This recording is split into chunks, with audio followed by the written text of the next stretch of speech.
Alexandre le Grand, un des plus grands noms de l'histoire.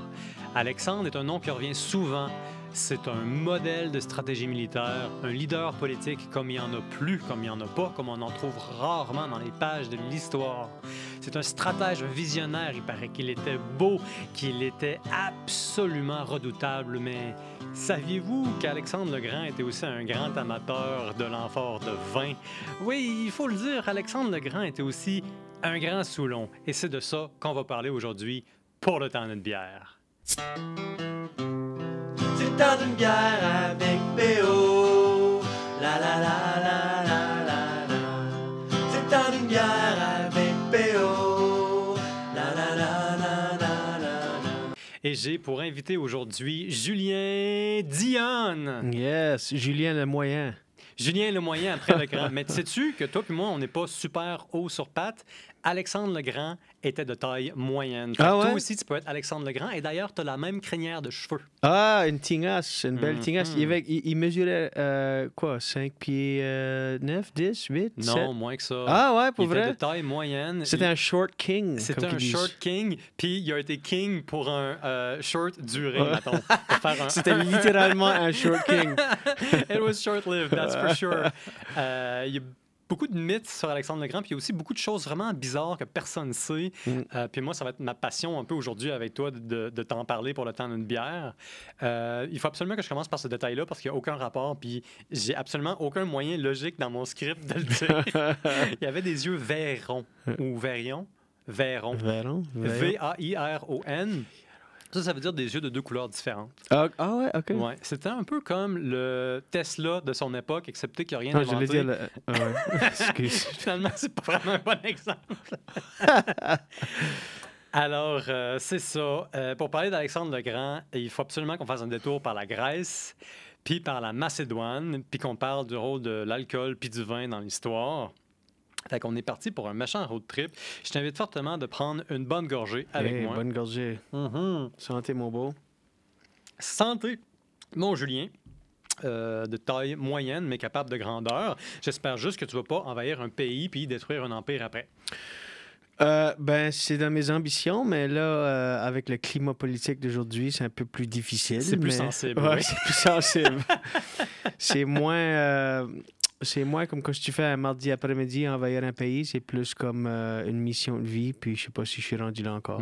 Est-ce que tu as encore l'énergie? Je veux dire, tu es quand même souvent sur la route déjà. Est-ce que tu veux ajouter à ça une occupation militaire qui va durer 14 ans puis qui va détruire 8 pays? Ça, c'est un bon point. Juste même en parler, je suis épuisé, so je vais dire que probablement que non. Écoute, on va laisser la chance à d'autres. Puis on va se concentrer sur Alexandre. Mon Dieu que c'était sinistre. Mais gardons un ton enjôleur. Je vais commencer avec le grand départ. Alexandre le Grand puis la Grèce. Alexandre le Grand, il n'est pas grec. Il est macédonien. La Macédoine, c'est au nord de la Grèce. C'est pas si différent de la Grèce dans le sens que les Macédoniens, ils aiment parler grec. Ils ont les mêmes auteurs. Ils ont à peu près les mêmes dieux. Ils ont à peu près les mêmes rites. Mais les deux régions sont complètement différentes. La Macédoine, il y a des plaines fertiles, puis ça, c'est le fun parce que ça crée de la prospérité. Il y a beaucoup de bois. En tout cas, à l'époque d'Alexandre le Grand, il reste encore des forêts. Puis il y a aussi beaucoup de minerais. Juste au sud, il y a la Grèce, c'est plus gros. Il n'y a pas beaucoup de terres fertiles. Il y a des montagnes partout. Il y a beaucoup d'îles. Il n'y a pas beaucoup de minerais. Il en reste à peu près plus. Donc, tu peux comprendre pourquoi que les Grecs s'intéressent pas mal à la Macédoine et pourquoi la Macédoine s'intéresse un peu moins aux Grecs. C'est parce que les Grecs sont profondément racistes. Si tu parles pas le grec, tu es un barbare parce que tu fais ba ba ba ba ba. Littéralement, le mot barbare, ça vient de là. Ah, pour vrai? Ouais. Le mot barbare, c'est une gréquitude archaïque qui veut dire que, dans le fond, si tu parles pas le langage des Grecs, tout ce que tu fais, dans le fond, c'est ba ba ba ba ba ba ba ba ba pi ba. Donc, j'ai déjà appris plus dans les derniers 3 minutes et demie que dans les derniers 8 ans de ma vie. Yeah! Je me donne 2 points. Je me donne 2 morceaux de robot. Puis on va voir si ça continue comme ça au fur et à mesure que je finis ma bière. Donc, à l'époque d'Alexandre le Grand, non seulement à la cour, chez les rois, les aristocrates, tout le monde parle grec, mais il y a comme une passion renouvelée à imiter la Grèce parce que la Grèce, c'est grand. Et puis surtout, de temps en temps, ils envoient des invasions militaires pour piller les ressources de la Macédoine. Mais ils ne sont pas les seuls à le faire. À gauche, c'est-à-dire à l'ouest, il y a les Illyriens. Ça, c'est des gens plutôt nomades, des fois sédentaires, mais qui aiment, grosso modo, aller piller la Macédoine. Après ça, plus à l'est, il y a la Thrace, qui est toujours en train d'envahir la Macédoine. Bref, tout le monde entre en Macédoine comme ils peuvent, parce que c'est riche puis c'est bon. Et la Grèce fait la même chose. Donc, à l'époque du papa d'Alexandre, Philippe II, Philippe II, lui, hérite d'un tout petit royaume morcelé, récemment envahi, plutôt appauvri, mais là, il va faire des choses extraordinaires. Le papa d'Alexandre le Grand est déjà assez grand. Lui, il va consolider le royaume, il va faire beaucoup d'argent, il va faire beaucoup de conquêtes militaires, et il va faire ça de 3 façons différentes. La façon la plus importante, probablement, c'est renouveler l'armée en créant des phalanges, c'est même pas le bon mot, en créant des espèces de formations militaires à base de paysans à qui il va donner une énorme perche avec une pointe à la fin qui s'appelle une sarisse. Fait que tu mets 5 gars par 5 gars dans une espèce de gros carré sur un champ de bataille. Tu leur donnes tous une énorme lance qui fait 5 mètres de haut, puis ils sont inarrêtables. Ces gars-là sont des tanks. Ce sont les tanks de l'Antiquité parce que même si tu brises la première lance, tu as encore 4 autres lances après qui s'en vont te pourfendre la chair dans une hémorragie interne de cris et évidemment de douleurs atroces. Puis évidemment, personne ne fait attention parce que la guerre continue. C'est le WWE de l'époque. Et voilà, avec à peu près aucune chance de s'en sortir vraiment vivant dès que tu as le moindrement de perte de sang, parce qu'à l'époque, l'ennemi principal d'un soldat, c'est la dysenterie et les infections. Fait qu'aller en campagne, c'est pas super le fun. Mais c'est ça. Philippe II va créer ces bataillons-là, des espèces de phalanges améliorées qui sont à la base des formations grecques, mais lui, il va rajouter la lance, une sarisse. Après ça, il va faire quelque chose dont il va être très, très, très fier et qui va marcher plus ou moins bien. La diplomatie, c'est une chose qu'il va dire sur son lit de mort. Moi, mon plus grand accomplissement dans la vie, en dehors de toutes les batailles militaires qui m'ont défiguré, y compris qui m'ont arraché un œil, ça a été de faire beaucoup de diplomatie. Il serait un très bon stratège. Ça serait aussi un bon diplomate, quelqu'un qui sait négocier. Et ça tranche un peu avec la vision traditionnelle des historiens qui pensent que, dans le fond, Philippe II est juste un borgne Soulon, pas capable de se tenir droit et qui essaye de culbuter à peu près tout ce qui est une femme autour de lui. Ça sonne comme moi au collège. Et voilà. Donc, tout ça est une conspiration, en fait. Il y a des gens qui m'ont écrit. Non, c'est pas vrai. En tout cas, ça sonne certainement pas comme moi au collège qui était et qui faisait des lectures sur des choses absolument ésotériques et pour le moindrement ça me surprend pas, t'as un podcast sur l'histoire, donc... déjà là, je suis incriminé. Fait que c'est ça. La diplomatie, c'est important, parce qu'on ne peut pas toujours guerroyer avec son prochain. Et puis, il va faire beaucoup d'alliances. Il va faire des alliances. Puis, une des choses qui t'aide à faire des alliances dans la vie, c'est les mariages. Philippe II fait partie d'une famille qui serait très vieille, les Argeades. Et puis, eux, ils pratiquent la polygamie, ce qui fait qu'ils ont souvent plusieurs femmes. Philippe va finir par avoir à peu près 7 femmes à un moment donné dans sa vie. Puis, je pense que c'est ce qui manque dans nos mariages modernes. C'est un peu d'épice, hein? C'est la richesse, la diversité. À l'heure de l'inclusion, pourquoi avoir pas plusieurs femmes ou plusieurs hommes? C'est ça qu'ils disent. Ils disent que le mariage, 50% des mariages finissent en divorce. J'aimerais savoir la statistique pour les mariages qui ont plus qu'une femme. Écoute, demandons au meilleur exemple de la planète, Philippe II, comment ça s'est passé avec ses femmes. Le début de ma réponse va être très mal. Ça s'est très mal à l'époque passé. de Philippe II aussi, tu vivais jusqu'à comme 48. 48, c'était comme si tu as 111. C'est drôle que tu dises ça parce qu'il est mort à 46 ans. À 46 ans, assassiné, puis on pense que sa femme était responsable. Oh my God, wow! C'est là que ça devient intéressant parce qu'il y a des liens à faire entre la guerre, la diplomatie puis le mariage à l'époque de Philippe parce que tu te maries pas par amour, tu te maries par alliance. Puis une alliance, c'est un calcul. En fait, tu as 2 raisons d'aller te marier avec une femme. Soit c'est pour consolider ton alliance à l'interne avec les aristocrates ou en tout cas les grands financiers. Bref, les gens qui ont de la propriété puis qui sont riches. Entre parenthèses, rings a bell. Ensuite, la deuxième raison, c'est pour éviter la guerre avec des ennemis. C'est-à-dire que si je me marie avec telle personne, par exemple, qui vient de la Thrace, qui est l'ennemi juré des Macédoniens à l'époque, eh bien, peut-être qu'il y a moins de risques de guerre. Mais là, ce que ça veut dire, c'est que tu amènes dans ta maison toutes sortes d'intrigues de palais puis d'espionnage. Donc, c'est pas juste un couple qui fait des enfants puis qui a un château. C'est constamment une situation d'espionnage politique digne de la guerre froide avec des assassinats commandités. Wow.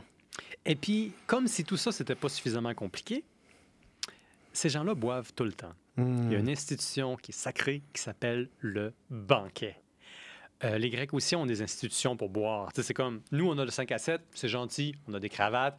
Et quand on était plus jeunes, toi puis moi, jusqu'à l'âge de 25 ans, on allait faire le party, on se couchait à 3 heures du matin. Ça, c'est rien à comparer de ce que les Grecs et les Macédoniens faisaient. Un des plus grands philosophes de toute l'histoire, Socrate, était capable de boire plus que tout le monde présent dans la pièce. C'est lui qui allait se coucher le dernier. Puis c'est Socrate. Une bonne partie de notre philosophie est basée sur ce gars-là. Et lui, il était capable de défier quiconque au concours de lever le coude et il pouvait assommer tout le monde au jeu de calage. C'était Socrate. Attention. Donc, le banquet là-dedans, c'est un peu comme un party, mais ça dure plus qu'une soirée, ça peut durer jusqu'à 3 jours. Et c'est un concours de toast. C'est pas tant un concours de calage qu'un concours de toast. Le banquet, c'est comme n'importe quel party, une occasion de faire sortir la fumée. Donc, c'est un peu comme un temps hors du temps séculaire. Tu es là pour t'amuser. Puis oui, tu peux peut-être faire un peu de farce, mais tu fais ça en présence du roi. Philippe II, c'est le roi. Quand il y a des banquets, ses ennemis sont là. En tout cas, c'est des amis qui disent qu'ils sont ses amis, qui disent qu'ils sont loyaux, mais qui, à la première opportunité, vont faire ce que n'importe quelle autre personne ferait dans un climat similaire, puis chercheraient à l'assassiner. Fait que là, il y a beaucoup d'alcool, il y a beaucoup de gens qui veulent faire leurs preuves, il y a le roi, et là, ce qu'on fait, c'est que, pour faire sortir le méchant, on fait des toasts. Puis dans les toasts, tu peux faire des plaisanteries. Ce qui n'est pas permis normalement, tout d'un coup, devient permis. Puis tu peux faire des plaisanteries contre le roi aussi, c'est permis. Mais juste si ta blague est drôle. Parce que si la blague est mal reçue, là, c'est l'exil ou la mort. Alors, ce qui tend à arriver dans ces contraintes-là, c'est que les visiteurs, les membres de la noblesse, les courtisans, ils se bitchent entre eux. Ils s'insultent les uns après les autres en faisant des toasts. Et c'est un peu comme ça que le premier événement extrêmement triste de la soirée avec toi va commencer. C'est que dans l'enfance d'Alexandre, la femme de Philippe II, c'est Olympia. C'est une personne un peu étrange. Ça serait une des femmes les plus puissantes de l'Antiquité. C'est aussi une charmeuse de serpents. On pense que c'est une sorcière. Et puis, c'est une prêtresse de Dionysos, qui est le dieu de la fertilité, puis du vin, puis de la folie. Donc, ça, c'est ta femme, imagine. Là. Prêtresse, sorcière, qui charme des serpents. Philippe II est horrifié par les serpents. Puis en même temps, l'amour entre eux commence à se dégrader parce qu'il n'arrête pas de la tromper de toute façon. Fait que là, il va se trouver une nouvelle femme. Elle s'appelle Cléopâtre. C'est pas la Cléopâtre d'Égypte. Tout le monde s'appelait Cléopâtre dans le temps. C'était pas grave. C'était la Mélanie du temps. Ouais, c'est ça, ouais. Je me demande c'est quoi l'équivalent de trembler, genre dans la Grèce antique. Mais ouais, là, ce mariage-là, ça va pas bien finir. C'est qu'il y a un calcul politique. Philippe II, lui, il convoite l'Asie. Il veut aller en Perse. La Perse, à l'époque, ça se situe plus ou moins en Iran, mais c'est beaucoup plus grand que l'Iran. Et puis, c'est l'empire le plus riche, le plus grand, le plus spectaculaire, le plus puissant de la planète. Philippe II, il veut aller là. Il a déjà consolidé la Macédoine, il veut aller là-bas, mais il veut préparer la situation intérieure pour que ses alliés se sentent en sécurité puis aient confiance en lui quand il va partir. Lui, il veut partir. Il veut une nouvelle femme. Peut-être qu'il l'a, mais on le sait pas. Elle s'appelle Cléopâtre. Puis là, l'oncle de Cléopâtre, il commence à boire lui aussi. Puis là, à un moment donné, il fait un toast. Puis il dit quelque chose qui va fâcher Alexandre le Grand, dont je n'ai pas parlé encore, mais ça s'en vient. Il va dire, enfin, avec cette femme-là, on va avoir un héritier qui est vraiment macédonien. Puis Alexandre le Grand, il n'est pas content parce que ça suggère qu'Alexandre est un bâtard. Parce que la mère d'Alexandre le Grand n'est pas exactement de la région. Elle vient d'ailleurs. Puis, ben, ça fait en sorte qu'il y a des jalousies. Alexandre le Grand, là, c'est le temps d'en parler. OK, let's go. Je veux dire, ça, après tout, de lui, on va parler. C'est vraiment un personnage unique, ça, il n'y a aucun doute là-dessus. Il grandit en se faisant dire que c'est le fils de Dieu, que Philippe II n'est pas son père. il a la meilleure éducation possible au monde. Son prof, c'est Aristote. Aristote, c'est un des élèves de Socrate. C'est le gars le plus brillant de la planète. C'est un peu comme si tu te faisais éduquer par la réincarnation de Elon Musk, Da Vinci, puis 8 philosophes des Lumières en France. It's a big deal. Il se gommait-tu lui aussi? Était-tu tout le temps gommé? Pardon? Il se gommait-tu lui Ah, OK, aussi? il se gommait-tu? Ah, c'est sûr, c'est un philosophe. C'est Je ça. veux dire, les philosophes grecs, ils ont le Je pense symposium, que ils j'ai boivent beaucoup du vin, d'amis- puis ils ont des idées. Je pense que j'ai beaucoup d'amis philosophes. Je pense que j'ai beaucoup d'amis philosophes parce que je peux pas te dire comment souvent que j'étais dans le garage sous avec des amis où ce qui ont référé à leur femme comme une drunk witch. Ah, OK. Est-ce qu'il y avait des serpents dans leur lit? Ça va être important ici pour Ouais, faire le exact. parallèle avec Olympia. Ouais. Donc, Alexandre le Grand, il a la meilleure éducation au monde. Il passe son temps à s'entraîner et surtout, c'est un grand rêveur. Il lit les grands classiques de son temps. Il lit l'Iliade. Il lit l'Odyssée. Hein? C'est les deux grands chefs-d'œuvre, les deux grands récits épiques de la Grèce ancienne. Ouais, la Grèce, envahir des pays, tout, pire. Mais lui, il veut aussi aller attaquer la Perse. Ça doit devenir important parce qu'il devient jaloux de son père. Il va se plaindre que, ben là, si ça continue comme ça, ben, il n'y aura plus rien à envahir. Tu sais, Alexandre, il a 15 ans et il est déprimé à l'idée que son papa va envahir tout le monde puis qu'il restera rien pour lui à conquérir. Ça donne le portrait d'Alexandre le Grand. Wow. C'est la version historique d'un trust fund baby. Juste quelqu'un qui... Oui, effectivement.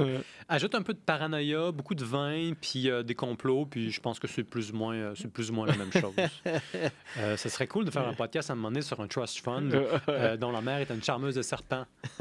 Oui, puis qui a survécu à une tentative d'assassinat étant très jeune. Mais là, il y a Olympia, qui est la mère d'Alexandre, qu'elle craint évidemment pour sa situation. Là, il y a une jeune femme très belle, de 20-25 ans, je me rappelle plus. Et puis, elle va se marier avec Philippe II. Fait qu'elle n'est pas contente. Elle essaie de retourner son fils contre la dame.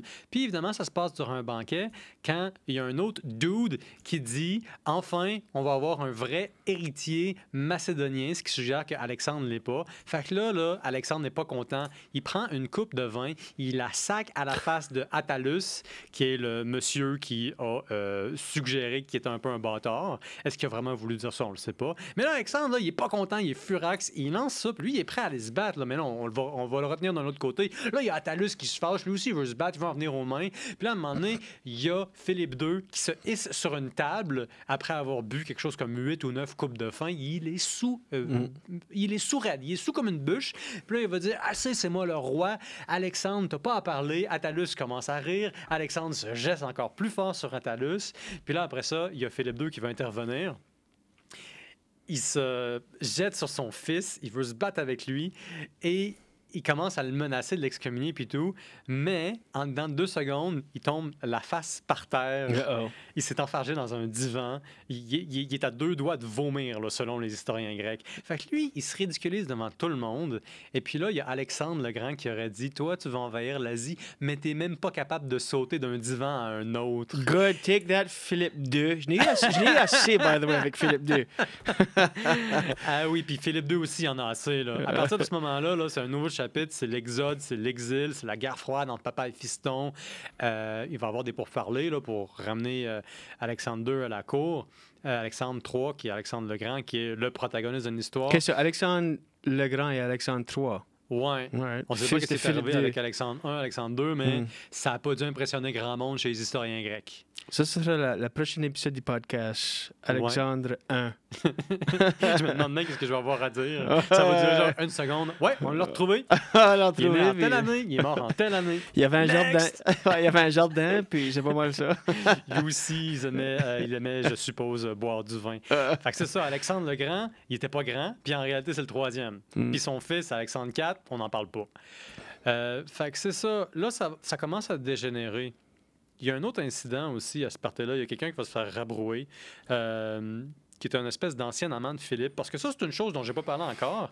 Ça arrive très fréquemment en Grèce ancienne, puis aussi en Macédoine, que les hommes politiques qui ont du pouvoir ou les guerriers s'attachent à un page, qui est comme une espèce de fils de la noblesse qui est à peine pubère, puis ils passent beaucoup de temps ensemble. Et ça, ça aurait créé beaucoup de situations dans lesquelles il y a vraiment beaucoup d'homosexualité ou d'homo-érotisme en plein milieu des grandes dynasties de l'époque, ce qui fait que ça fait bien gros des tabous à cause de l'image virile, puis ça fait aussi bien du drama. Moi, je pense qu'on est rendu à faire une télé-série basée sur l'histoire des amants dans la Grèce ancienne. Qu'est-ce que tu en penses comme concept? Juste une petite à côté, c'est ça le nom de mon prochain one-man show. Ah oui? À peine pubère. Ça sonne tellement wrong à genre 8 niveaux différents. Donc, dans le climat actuel, c'est sûr que ça va être un hit. Ouais, c'est ça. C'est ça, il y a un des petits messieurs qui a perdu son amant à cause d'une situation politique que j'ai pas le temps de dire parce que c'est compliqué, c'est grec. Mais grosso modo, ce personnage-là, qui a perdu un amant, qui a perdu son Philippe II, se trouve indigné. On va lui faire des choses absolument atroces parce qu'on s'est moqué de lui durant un party. Et il va entreprendre d'assassiner son papa, Philippe II, lors d'une grande cérémonie, une entrée triomphale. En fait, c'est un peu un party qui commémore les grandes victoires de Philippe, mais c'est aussi sa fête d'anniversaire. Et là, il se fait accompagner pour arriver le dernier, fashionably late, à son party. Et puis, il y a un moment où est-ce qu'il est presque seul, accompagné de sa garde rapprochée. Et là, évidemment, lui, il est assuré de sa pleine sécurité, il est confiant. Et puis, là, il s'avance, puis à un moment donné, il y a un poignard qui lui rentre quelque part dans le thorax. Il est mort en même pas une minute. Alexandre se précipite et en moins de 3 heures, Alexandre est nommé au trône. Il est nommé héritier. Il a même pas 23 ans. Wow, 23, oh my God. Imagine, là, Alexandre le Grand, meilleure formation militaire in town. Les Macédoniens sont déjà un peu en avance sur les Grecs au niveau de la stratégie militaire grâce à la bonne vieille Saris puis les tanks que ça faisait. Après ça, il y a une éducation universelle de la part de Aristote. Et puis surtout, il a des rêves de grandeur. On rappelle que les rêves de la tendre enfance d'Alexandre, c'était de surpasser les victoires militaires de son père. C'était de s'en prendre à la Perse, le plus grand empire au monde, lieu de toutes les convoitises, et évidemment, parce que les Macédoniens sont Macédoniens et qui sont voisins des Grecs, ils ont aussi hérité un peu de leur racisme. On pense que l'Empire perse, c'est un peu une classe inférieure de la race humaine, parce qu'évidemment, c'est des barbares. En réalité, l'Empire perse, ça fait une couple de fois que les Grecs se battent contre, et on commence à être habitué. L'Empire perse est encore un peu une menace, mais c'est plus autant pris au sérieux de la part des Grecs. Pour Philippe II, puis pour Alexandre, par contre, ce que l'Empire perse représente, c'est la possibilité de se tailler un empire qui va durer pendant très longtemps et de laisser à tout jamais leur signature dans l'histoire. Fait qu'en quelques mois, Alexandre le Grand va commencer à se préparer. Il va mater des révolutions, il va mater des révoltes, évidemment. Il va aller dire aux Grecs comment ça marche. Il va rallier les troupes à Corinthe. Il va s'assurer que la Grèce ne sera pas un problème. Il va mettre en place un peu des leviers puis des amis. Il va faire des purges un peu partout en Macédoine. Hein? Il va mettre l'ordre dans la maison, comme on fait dans l'Antiquité, c'est-à-dire en faisant des massacres. Puis après ça, il va partir avec une armée de quelque chose comme 35 à 50 000 hommes. Il va aller en Perse. C'est du jamais vu. Ça, c'est une époque où est-ce que faire la guerre, c'est partir pour une couple de semaines, aller à peu près à 150 km, se battre dans le sable, puis revenir avec la diarrhée, la dysenterie, puis beaucoup d'infections. C'est comme ça qu'on fait la guerre. Alexandre prend le textbook, jette ça au feu, puis dire « Moi, je m'en vais au fond du monde. » Parce qu'une fois qu'il part, il est inarrêtable. Mais sa mission principale, c'est quand même de s'attaquer au grand chef, au big villain in town, Darius. Lui, c'est le chef des Achéménides ou des Achéménides. Tu peux le prononcer comme tu veux, c'est pas important. C'est la famille régnante, c'est la grande dynastie de l'Empire perse, qui, je le rappelle, s'étend des frontières occidentales du monde grec jusqu'en Asie centrale, jusqu'à la Baltique, jusqu'en Inde. En tout cas, quelque part en Inde, pas toute l'Inde. Bref, tu te rends facilement au Pakistan avec les Perses. Fait que c'est gros, c'est riche. Et puis, Alexandre le Grand, il n'a pas froid aux yeux. Lui, il veut absolument gagner, puis il va le faire. 3 batailles absolument décisives, d'une rapidité absolument fulgurante contre Darius, qui, lui, va prendre la clé des champs. Il va aller se réfugier de plus en plus loin à l'est pour fuir toujours Alexandre. Fait que là, 3 grandes batailles se passent. Il va y avoir quelques sièges.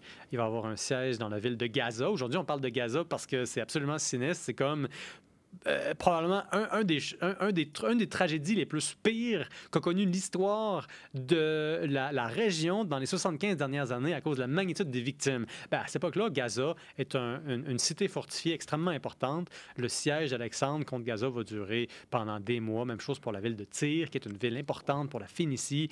Il va tout saccager ça. Mais respectueusement. Quand je dis saccager, ça va être poli. Pour une fois, dans l'Antiquité, on ne va pas rentrer dans une ville puis tuer tout le monde puis commettre des atrocités que je ne mentionnerai pas sur le podcast. Non, il va faire preuve de retenue. Et à cause de ça, quand il arrive dans la capitale cérémonielle de l'Empire perse, Persépolis, la ville la plus riche de la planète à l'époque, là, les soldats se lâchent lousse.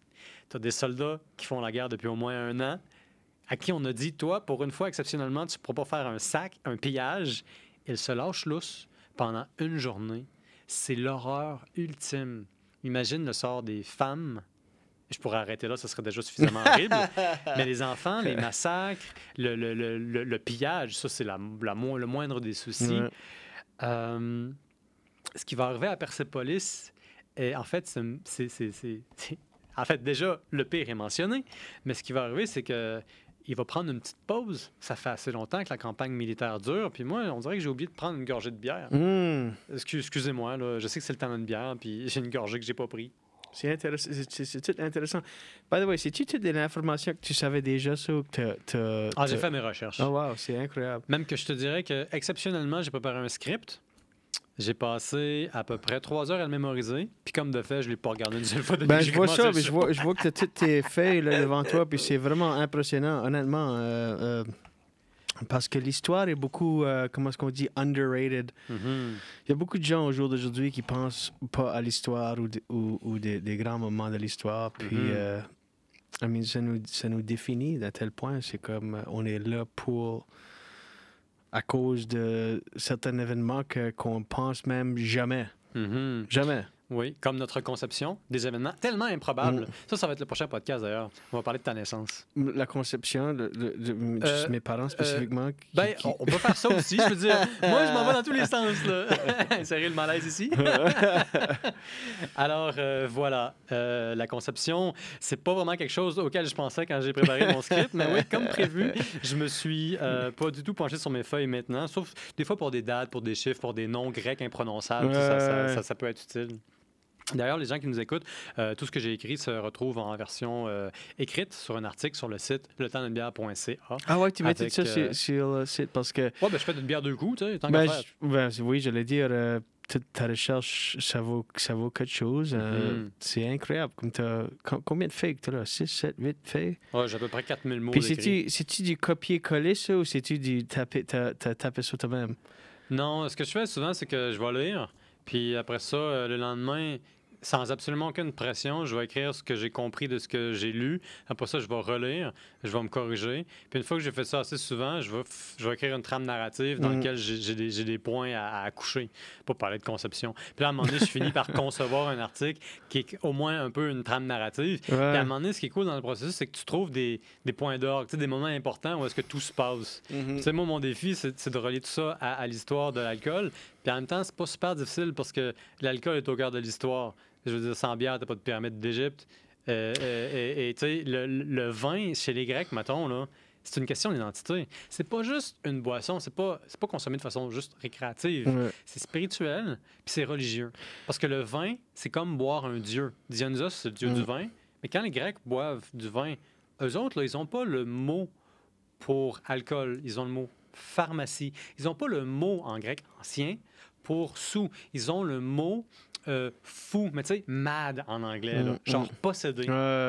Donc, tout ça me fait comprendre que le rôle du vin, c'est une autre dimension. Pour eux, oui, c'est sacré. C'est sûr qu'il y a des gens qui vont abuser puis qui consomment du vin juste parce que ça leur tente puis ils n'aiment pas vraiment faire face de façon sobre à leurs problèmes, comme souffrir de PTSD parce que ça fait à peu près 4 fois de suite qu'ils s'en vont massacrer des pauvres innocents parce qu'ils sont spartiates puis qu'à l'âge de 14 ans, on leur a demandé d'exterminer un village pour prouver leur masculinité toxique.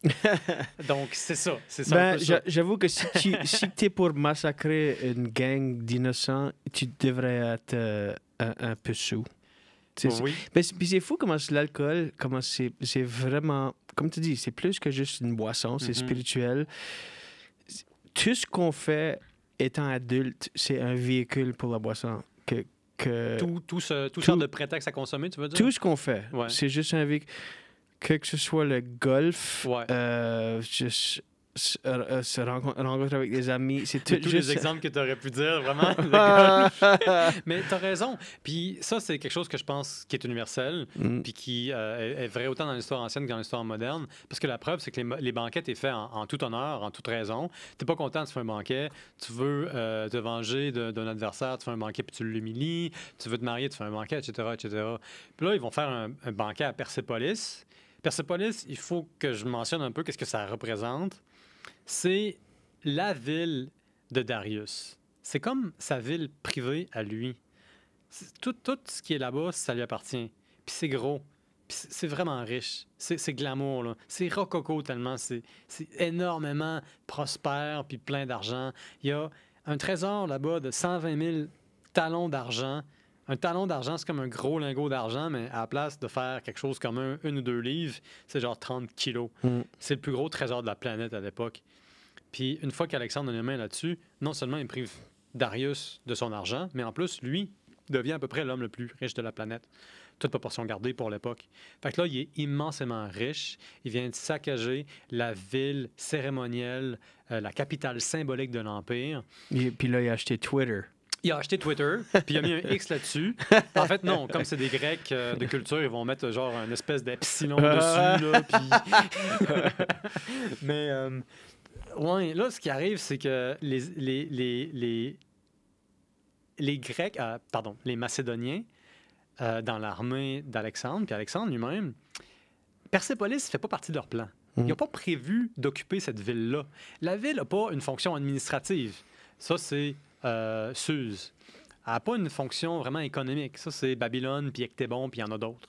Non, c'est juste une ville qui est là pour faire du bien à Darius, puis à son harem, puis c'est là pour paraître cool. Fait que déjà, en partant, les Macédoniens sont pas super impressionnés, même s'ils sont bien contents d'avoir un Airbnb pas pire pour relaxer après leur campagne massive.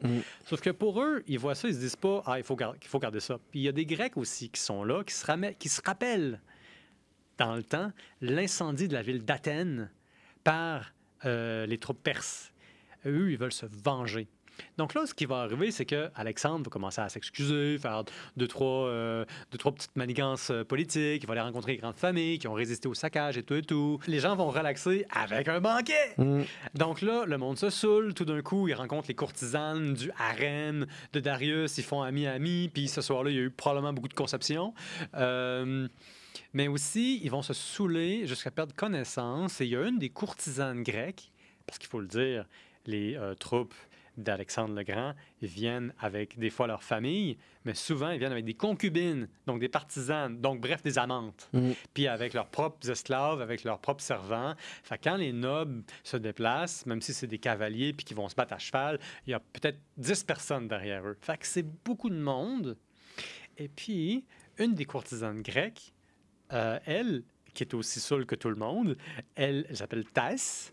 Probablement que je ne dis pas bien son nom, je m'excuse pour ceux qui parlent plus grec ancien que moi. Mais elle va dire « Hey, pourquoi est-ce qu'on brûlerait pas Persépolis pour venger la ville d'Athènes? » Puis là, évidemment, qu'est-ce que tu as autour d'elle? Plein de gars chauds qui se foutent éperdument du sort réservé à la ville de Persépolis. La preuve, c'est qu'ils l'ont pillé pendant une journée au complet. Fait que tout le monde se dit « Ouais, on brûle le palais! » Puis ça, c'est ce que certains historiens grecs... Test devait être hot. Hein? Elle devait être hot, Tess. Je vais essayer d'être poli dans mes mots, mais ce que certains historiens grecs ont dit par rapport à elle, c'est qu'elle était au moins convaincante. Je sais pas où aller avec ça. Pour qu'une femme, c'est comme, hey, on brûle-tu le village? Puis que tout le monde, c'est comme, oh, yeah, OK, on brûle le village. Mais rappelle-toi qu'il y a des Macédoniens qui sont un peu grecs par la fesse gauche, culturellement, qui, eux, se saquent éperdument de la ville, ils l'ont déjà saccagée. Eux sont sous, puis ils n'ont rien à perdre. Ils disent, ouais, mais il allait dire ouais de toute façon. Peut-être parce que la fille était vraiment chicks. On le sait pas. Faudrait que je dise, au jour d'aujourd'hui, on brûle pas assez de villages. Faudrait commencer à brûler plus de villages. Moi, j'aimerais mettre mon petit bémol de personne très sensible à la nature humaine. Il faudrait peut-être qu'il soit vide avant. Oh ouais, un village, of course, un village vide. Juste, Mais on veut des belles structures de bois d'antan à Ouais, brûler. du On bois. veut que ça crépite. Du vieux bois. Oui, Du oui, vieux oui. bois sec qui Ouais, crépite. ouais. Ça, j'aime ça. Moins tant les hurlements d'enfants voilà, ça j'aime moins ça. Un 2 peu points pour moins, avoir ouais, fait une coche de rire moins. Julien. Shit. Fait que c'est ça. C'est lors d'un banquet copieusement arrosé de vin que va se passer l'incendie de la ville de Persépolis. Maintenant, c'est pas toute la ville qui a fondu, mais on sait qu'il y a eu une destruction énorme, puis qu'il y a eu une bonne partie, certainement du côté palatial de la ville, qui a été complètement rongée par les flammes. Mais on a encore trouvé des trésors, ce qui veut dire que tout d'un coup, une fois l'ébriété arrivée, c'était plus important de brûler la ville que de continuer de la piller de ses trésors. Mais encore une fois, je le rappelle, c'est pas toute la ville qui a pillé. Mais là, il y a un problème. Il y a un problème, Julien. C'est pas le village qui est en feu qui est le problème? Il y a un autre Non. problème? Ben, pas pour Alexandre le Grand. Il s'en fout pas mal de Persépolis rendu là. C'est que l'objectif est atteint. Mais Alexandre, ça ne tente pas de retourner en Grèce. Là, ça fait une couple d'années là, que ses soldats sont avec lui. Ils l'aiment bien, là, leur Alexandre le Grand, là, leur Apollon, leur Dionysos. Il y en a qui commencent à penser que c'est littéralement un dieu. Il l'aime beaucoup. Il fait des victoires, puis il est vraiment charismatique, le gars. Ça va bien. Une belle chevelure, plus ou moins dorée, qui ressemble à une crinière de lion. Mais au fur et à mesure que ça arrive, il commence à prendre des habitudes de nos amis les Perses. Il commence à prendre des habitudes asiatiques. Toujours un problème avec les Perses. Puis là, à l'époque. à l'époque, oui, c'est Ouais. ça. Ben, on va faire une percée, justement, dans mon script que j'ai pas eu la chance, justement, de regarder. Comme je disais, le gros des batailles est fini. La Perse est vaincue. Il y a de la fatigue dans les camps. Les soldats veulent retourner chez eux. Et il y a beaucoup de grogne dans l'attente chez les Macédoniens qui commencent à s'impatienter. Et c'est pas juste à cause de la durée de la campagne. Je vais citer Adrian Goldsworthy, un historien qui, pour faire des mauvais jeux de mots, vaut son pesant d'or. Goldsworthy. D'accord. On va poursuivre. Alors lui, que j'ai copieusement consommé, là, j'ai littéralement bu à ses écrits, il dit « Nombre d'aristocrates macédoniens étaient très mal à l'aise devant la façon qu'avait Alexandre d'adopter la tenue asiatique, le harem, qui est le regroupement de femmes plus ou moins esclaves / prisonnières qui sont là un peu pour juste subvenir aux besoins sensuels légèrement exorbitants d'un maître légèrement dictateur. Donc, le harem, les eunuques, je vois vraiment pas c'était quoi le problème. Moi, j'ai pas de problème avec les eunuques. Et surtout, le cérémonial de la cour de Perse. Parce que chez les Perses, on se prosterne à genoux, la tête bien bas. Les Grecs, ils aiment pas ça. Les Macédoniens, ils aiment pas ça. Donc, les soldats... Je pensais que les Grecs aimaient ça d'être penchés. Continue ce que je disais. Enough said. Ils lui gardaient rancune d'avoir nommé d'anciens ennemis à des postes importants et honorifiques. Alors là, Alexandre, évidemment, il se retrouve dirigeant d'une expédition militaire la plus intense de la planète à gouverneur avec des responsabilités politiques. Je veux pas vraiment excuser les massacres, c'est pas mon intention, mais il sait qu'il restera pas là tout longtemps, il peut pas tout réinventer. Hein? You can't reinvent the wheel. Alors, il va confier l'administration à des gens qui connaissent leur shit. Donc, ça met les Macédoniens en beau maudit. Pourquoi? À cause de la bonne vieille attitude raciste envers l'Asie. Et là, il va se passer d'autres choses. C'est qu'au fur et à mesure que Alexandre s'enfonce dans la vaste Asie, il sombre de plus en plus dans la paranoïa. C'est normal. Il y a des gens qui activement font des complots contre lui. Il va y avoir 2 tentatives d'assassinat contre lui et évidemment, ça va nourrir sa paranoïa. Il y a aussi donc, logiquement, de plus en plus de querelles avec ses camarades. Mais aussi, il semble que sa consommation d'alcool devient de plus en plus excessive. O'Brien, un autre historien au nom absolument génial et épique, Maxwell O'Brien. C'est digne d'un personnage de James Bond, honnêtement.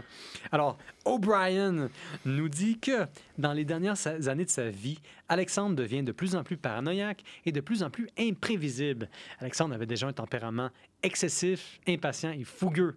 On l'excusait volontairement à cause de son charisme, de son courage et surtout de sa jeunesse. Mais maintenant que ça fait 2 à 3 ans qu'il est en Asie, qu'il commence à se comporter en Asie, eh bien, ses amis commencent à dégriser et à voir Alexandre le Grand sous un regard beaucoup plus sobre. Chaque fois qu'il en avait l'occasion, nous dit Adrian Goldsworthy, Alexandre organisait un de ces banquets très arrosés dont son père et lui étaient très friands, comme dans l'aristocratie macédonienne en général. Or, les occasions se présentaient beaucoup plus fréquemment pendant les périodes d'accalmie entre deux campagnes. Et là, justement, le gros des batailles est fini. Donc, il y a beaucoup plus de temps pour faire le party. Puis le party, c'est pas un 5 à 7, ça dure 3 jours. Et ça accentue la différence entre ces rares intervalles et la normalité, à savoir la marche, le combat et les tueries. Bref, moins de conflits sanglants et plus de gens qui perdent leur vie à cause du vin. Alors là, il y a un des officiers de la vieille garde, Cléitus. Je ne sais pas comment prononcer ça, puis je ne saurais même pas. Mais s'il y a quelqu'un dans les commentaires qui veut me le dire... C'est drôle qu'un homme a la difficulté à trouver le Cléitus. Ouais, ça, c'est la clé de l'énigme. Hein?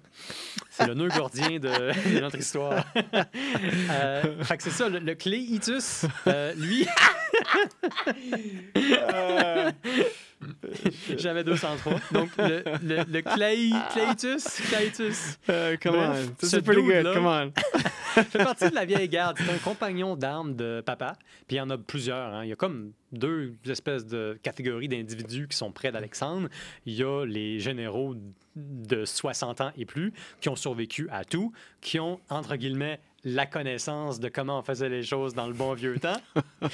Et puis, il y a les genoux qui sont des gens qui, dans le fond, ont comme mérite militaire d'avoir survécu à des batailles, mais surtout d'avoir le même âge d'Alexandre puis d'être ses amis. Donc ça aide. On les appelle des compagnons, puis ça, c'est normal.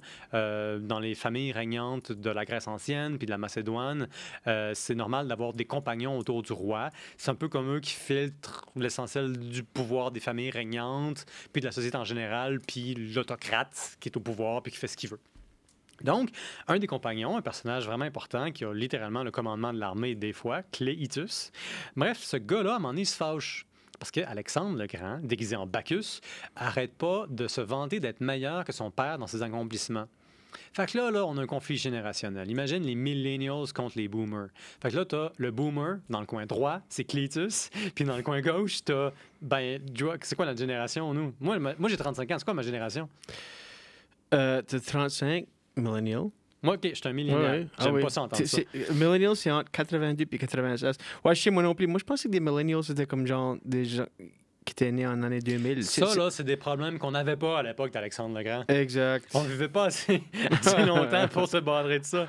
Ah, c'est ça, Alors, exact. C'est ça. Une génération, c'était comme une whole vie. Maintenant, une génération, c'est comme un sixième d'une vie. Man. Une whole vie, ça va être le sous-titre de notre podcast.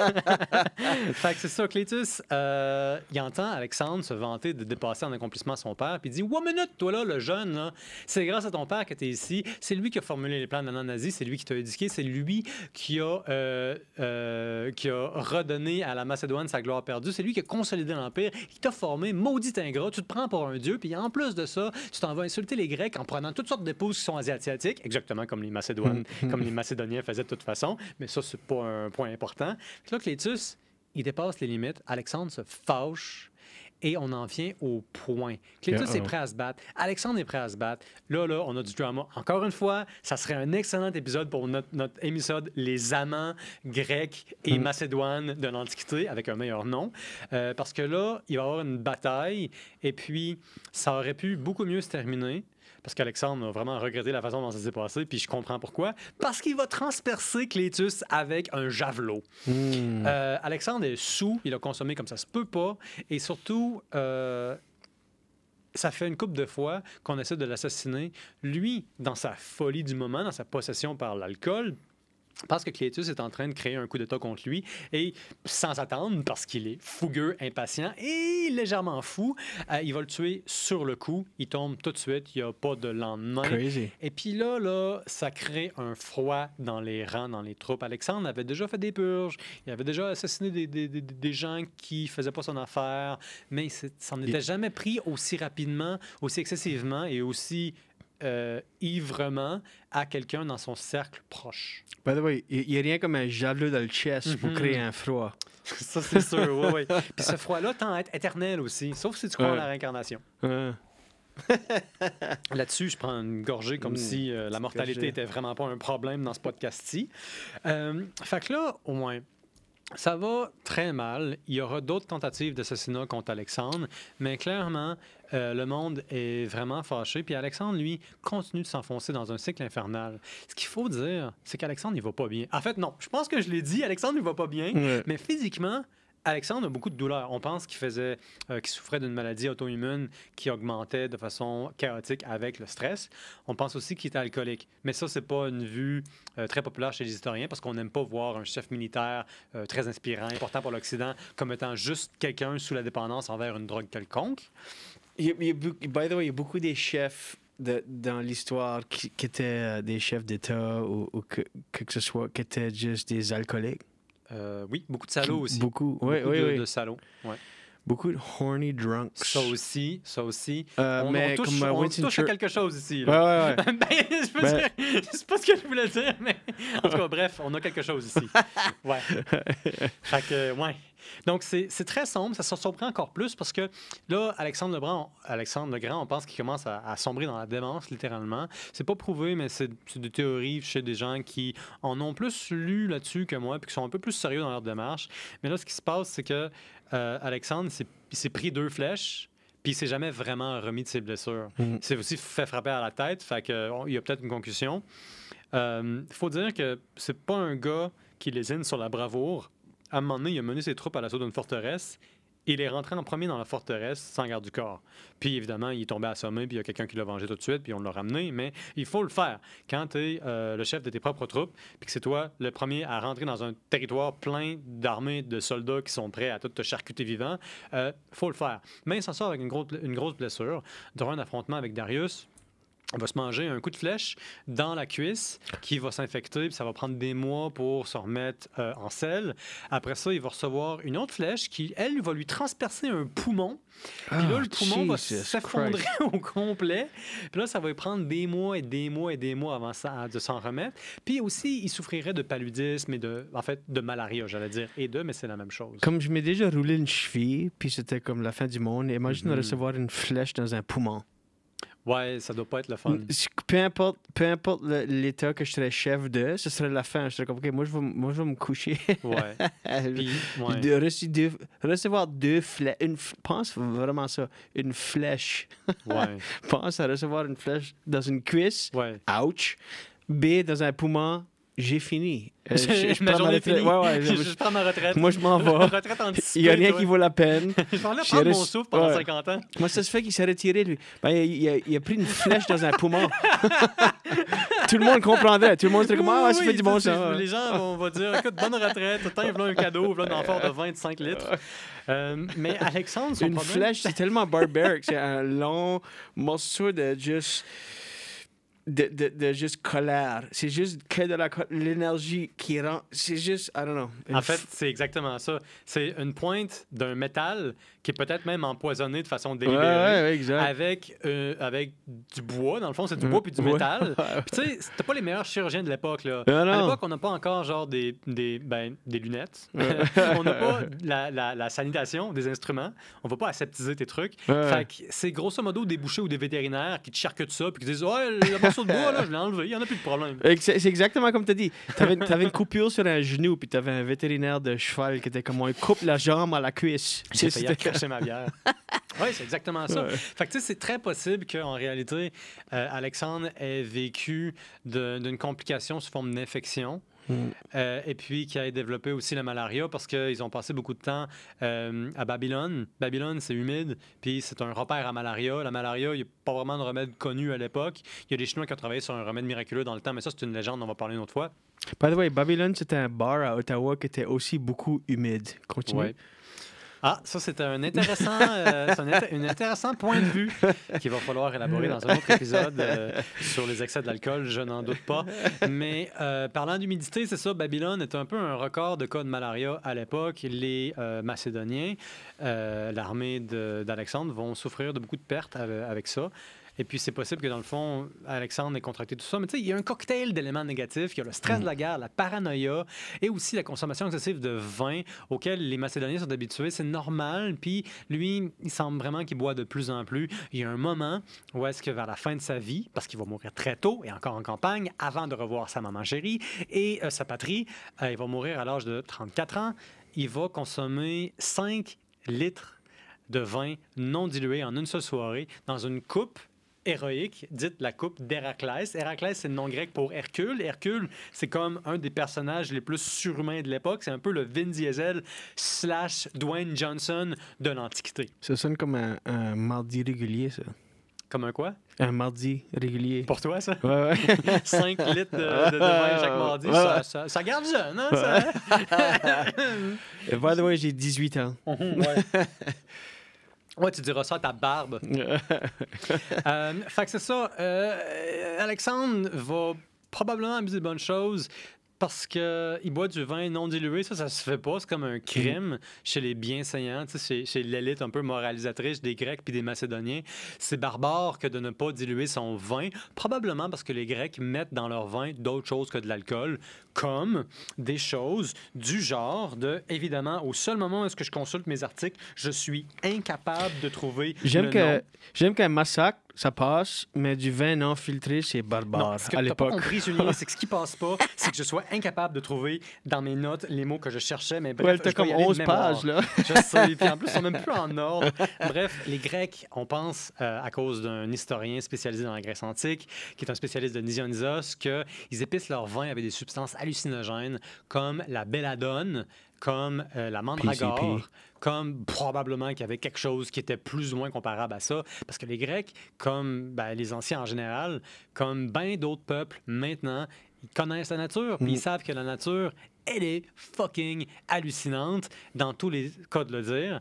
Et puis, les Grecs... ce qu'il faisait, selon Carl A.P. Rock, qui a écrit là-dessus, qui est en perte de sa carrière parce que ce qu'il disait était trop révolutionnaire, ils utilisaient le vin pour mettre des remèdes dedans. Fait que nous, on a des pilules. Le vin servait de te livrer, toi, des herbes aux propriétés intéressantes, mais souvent, les propriétés médicinales étaient aussi un peu psychédéliques. Fait que bref, ça aurait été assez commun dans des parties dans l'élite de consommer des substances psychoactives dans le vin. Puis ça pouvait aussi peut-être aider à le préserver. Certainement, ça aidait à donner un kick à ton party, mais peut-être trop, parce que ces substances-là, en particulier la morelle noire et le jusquiam, dont j'ai pas encore parlé, c'est mortel à faible dose. Fait que si tu as mal dosé ton vin, ben soit tu peux faire le pire bad trip de ta vie, soit tu peux mourir. Et comme de fait, dans les jours qui ont suivi la consommation de 5 litres de vin apparemment non dilué, selon nos historiens grecs qui ont suivi ça, dont Plutarque, Alexandre va mourir des suites d'une fièvre incroyable. Il se serait plaint de douleurs au dos, puis après ça, il y aurait une fièvre. Et c'est comme s'il avait été paralysé pendant plusieurs jours après, puis qu'il aurait graduellement perdu le contrôle de son corps sans perdre le moindrement de sa conscience. Mais c'est pas vraiment vrai, là. C'est plutôt disputé, parce qu'à la fin, la seule chose qu'il a dit sur son lit de mort, ça aurait été, en réponse à la question « Qu'est-ce qu'on fait avec l'Empire? Partagez-le, ou plutôt, l'Empire ira au plus fort. » T'imagines, toi, là? T'as conquéri le monde, là. T'es au fait, t'es au sommet de ta puissance. Puis t'as pas de plan B. T'as pas de plan d'action. T'as pas de plan pour la postérité. Tu veux la postérité, mais t'as pas de plan pour. Ça a été son plus grand défaut. Ça, puis évidemment, penser qu'il pouvait conquérir le monde. Alors, il meurt sans héritier. Et là, tout d'un coup, on se déchire le royaume. Puis ça, c'est peut-être en rapport avec le fait qu'il buvait comme un trou, mais c'est pas la pire histoire dont je voulais te parler, et c'est certainement pas la pire beuverie d'Alexandre, et c'est encore moins la pire beuverie de l'histoire, parce que la pire beuverie de l'histoire, elle arrive du fait de son vivant, pendant qu'Alexandre est quelque part entre le Pakistan puis l'Inde. Il y a un de ses amis, puis là, évidemment, je devrais être capable de trouver son nom, Saint-Ciboire de Saperlipopette, de moi qui sais pas me relire. On va l'appeler... pas Clétus, Calamus? Galactus, ouais, le héros de Marvel. L'histoire la plus choquante est celle des funérailles de l'ami d'Alexandre le Grand, Calanus, un swami indien. Un swami, c'est un peu un sage, c'est comme une espèce d'ascète qui fait un peu de la philosophie dans ses temps libres, puis ses temps libres, c'est tout le temps. Donc, Calanus accompagnait l'armée depuis 2 ans. À sa mort, Alexandre le Grand organise un concours pour déterminer celui qui peut boire la plus grande quantité de vin non mélangé. Donc, à la lumière de ce qu'on vient de dire, on voit comment ça pourrait être un peu un problème. D'après Charès de Mytilène, une source de l'époque qui aurait été là, mais est-il vraiment fiable puisqu'il était probablement lui-même imbibé de vin tout le temps, 35 personnes sont mortes avant minuit, la soirée même. Ben, ton problème, là, c'est que tu as été avec quelqu'un, un dealer qui s'appelle Calanus. Je viens de me rendre compte qu'il y avait ces 4 lettres-là à la fin du mot. Et je ne sais plus quoi faire de ma vie maintenant que je suis au courant de ça. Bref. C'est là qu'ils ont été wrong. Donc, la mort de Calanus étant ainsi célébrée, 35 personnes sont mortes avant minuit et 6 autres de diverses complications dans les jours suivants. No shit. Et ça va plus loin No que ça. pun intended, no shit. Ouais, c'est ça. Je m'en suis même pas rendu compte. Le vainqueur lui-même n'a pas survécu plus de 4 jours après l'événement. Promachos était son nom. Je te mets au défi de faire un jeu de mots là-dessus. Promachos, bref, aurait bu une quantité impressionnante de 13 litres de vin. Et selon notre seul témoin plus ou moins fiable de l'époque, parce que je le répète, c'est le seul, il aurait bu 13 litres de vin apparemment non dilué. Moi, je pense que c'est de la bullshit, mais c'est sûr qu'on est au moins dans les 5 à 10 litres de vin. Et il est mort. Dude, t'as fait une cirrhose du foie en 24 heures. C'est ça qui est arrivé. Il s'agissait de vin macédonien, ce qui signifie que c'était un alcool fort parce que vraisemblablement, selon bien des sources, les Macédoniens, ça leur arrivait plus souvent de boire du vin non dilué que les Grecs. Et c'est la pire beuverie de toute l'histoire. Mais c'est ce qui arrive quand tu bois avec quelqu'un dans le genre de Alexandre le Grand. Et ça, je pense que c'est la grande leçon de l'histoire ici. T'as bien beau avoir la plus meilleure éducation illuminée, encyclopédiste, du plus meilleur philosophe de tous les temps, quand ta mère te dit que t'es le fils de Jupiter, puis que tu te prends littéralement pour Bacchus, le dieu du vin, puis que tu organises des concours de calage pour faire face à ton sentiment d'infériorité par rapport à un papa tout-puissant, c'est normal qu'il y ait des victimes.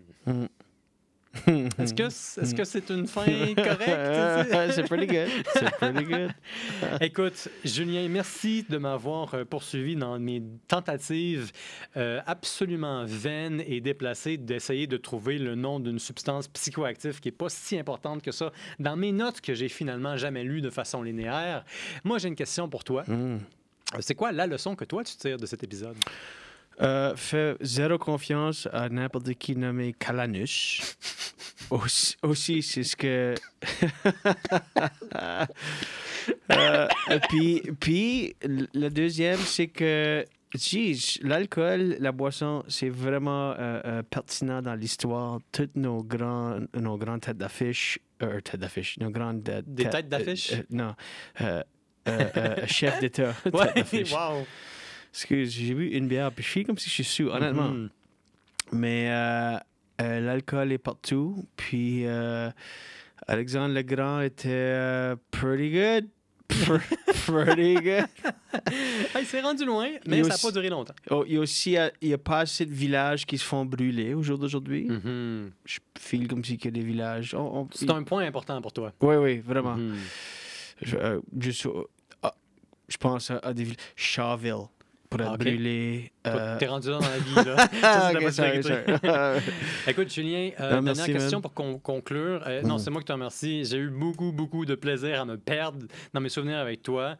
Et j'aimerais ça que les gens savent où est-ce qu'ils peuvent te trouver en spectacle. Quels sont les grands événements pour toi dans l'avenir proche? J'anime quelque chose dans la région ici. J'anime un jeudi, tous les jeudis au Troquet, dans le Viol. Les jeudis Julien Dionne, ça fait 2 ans. On a fait une centaine de shows dans 2 ans. Puis aussi, une fois par mois, au British Hotel and Pub ici, pas loin de site. À Elmer? À Elmer, ouais. Ben oui. Au British, j'anime un show à tous les mois. C'est alternant français-anglais, un mois français, un mois anglais. J'ai aussi un show chaque mois à Chelsea et Wakefield.